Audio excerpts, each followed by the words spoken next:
Hazard and welcome to the Audi Q3 Sportback. What makes the Q3 Sportback slightly different from like the normal Q3 is particularly the sloping roofline at the back here. So they obviously have made a foray into like the SUV market, and like everybody's making SUVs at the moment.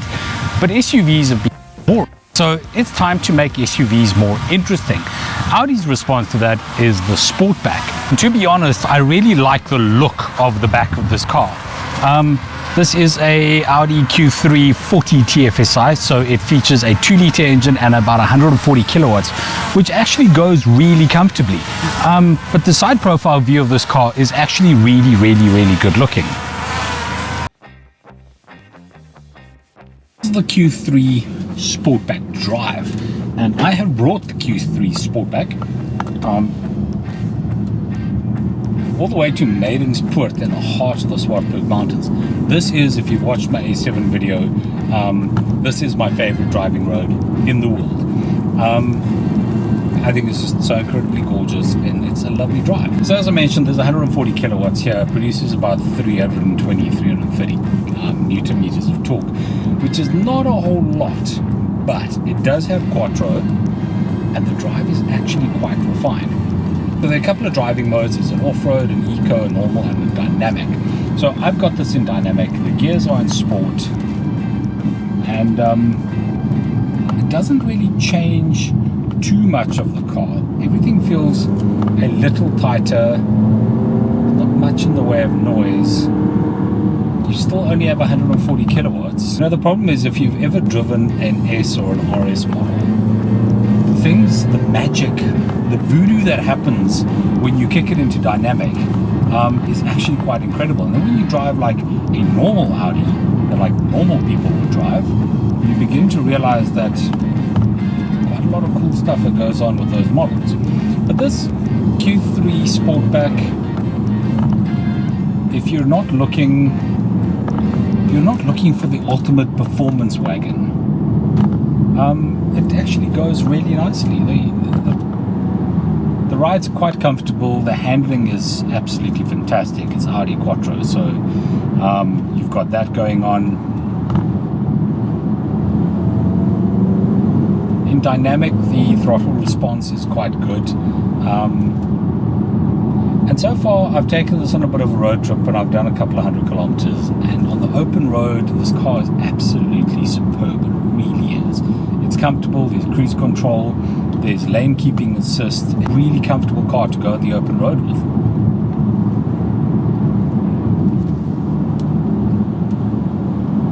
The only real advantage that the dynamic mode in this car gives you is that it keeps the revs up a little higher. There's no massively adaptive chassis here. There's no suspension that's going to stiffen up when you kick it into dynamic. There's no extra sort of flaps that open on the exhaust. There's just, you really just get, everything is a little tighter. Throttle response, because it's drive-by-wire, is more instant.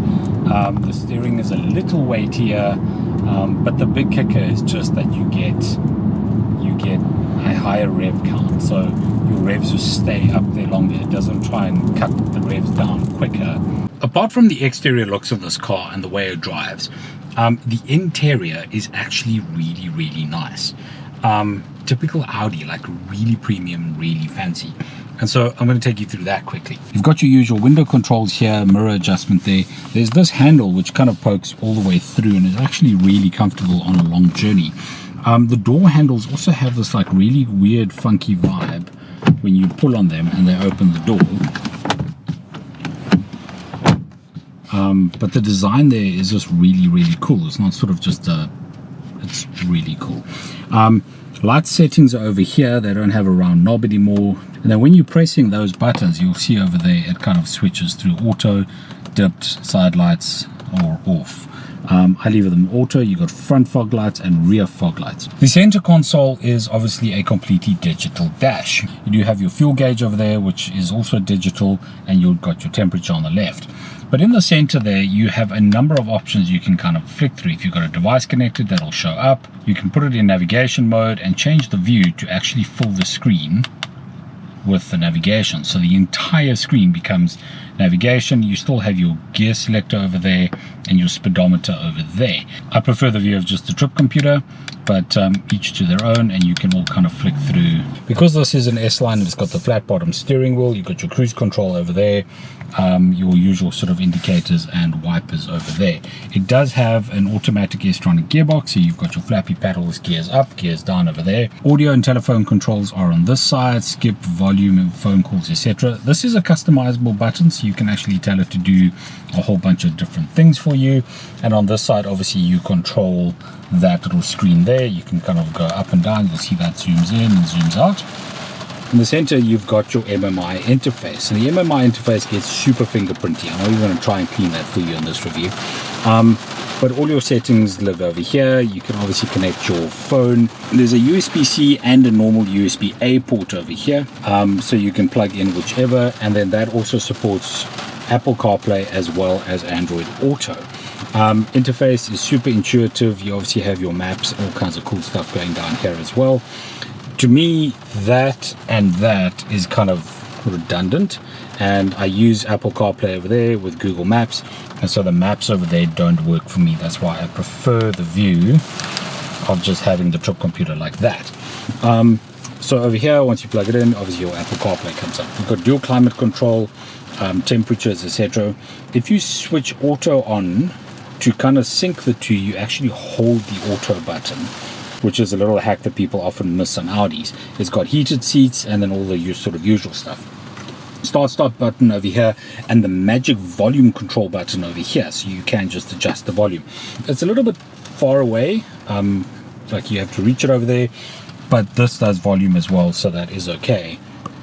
The real killer though is that there is a actual volume knob.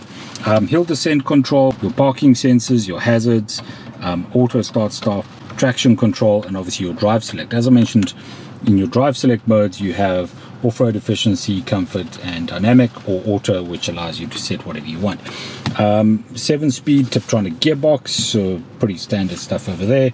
And then in the center console, you've got 2 coffee cups, the park brake for hold assist, not a cigarette lighter, just a charging port, and a little slot here which houses the key quite nicely. The seats are like this really nice sort of Alcantara leather. They are heated, as I mentioned. The bolstering is quite nice. Car's got Quattro, and they display it to you nicely over there. This dash is really nice. There's a really cool design to kind of have that inset over there, the sort of lip over here. The vents are cool.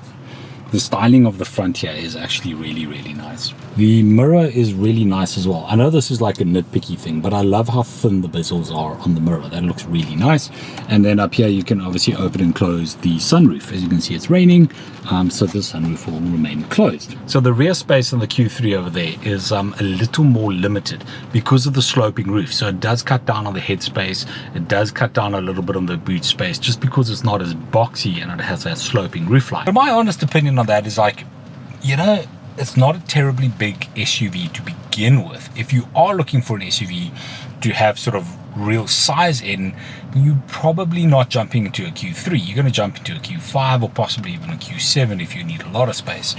So the kind of space that you lose in the Q3 here with the Sportback versus the normal Q3, to me, is worth losing to get the better looking vehicle. This one is a little more expensive. It comes in at about 730,000 Rand. So it's a little bit more pricey than the Q3, but again, it's like, it's so much better looking than the standard Q3 is. Thanks for watching. Please hit that subscribe button if you're still here. I'd really appreciate it, and I'll see you in the next video.